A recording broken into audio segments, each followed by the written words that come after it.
สวัสดีค่ะสำหรับคลิปนี้เราจะมาทำสูตรสครับผิวหน้าให้เนียนนุ่มชุ่มชื้นนะคะ ส่วนผสมของเรามีอยู่3ตัวนะคะ เดี๋ยวเราจะมาทำส่วนผสมกันเลยนะคะ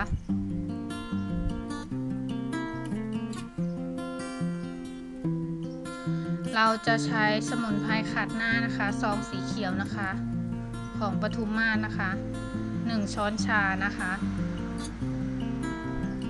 ตามด้วยโยเกิร์ตนะคะ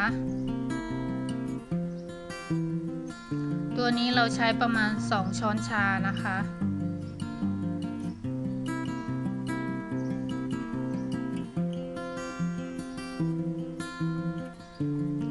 เราจะใส่น้ำผึ้งลงไปด้วยนะคะประมาณ1ช้อนชานะคะ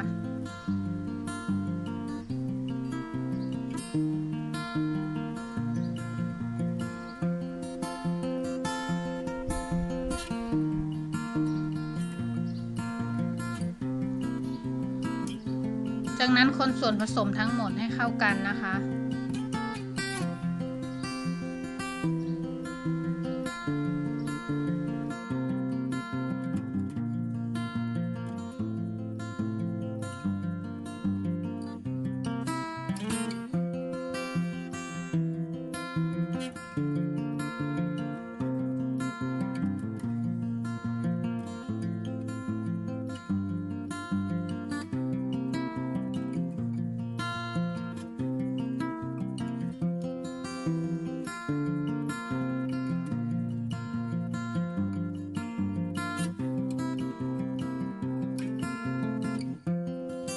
สูตรนี้เราจะสครับประมาณ5 นาทีนะคะ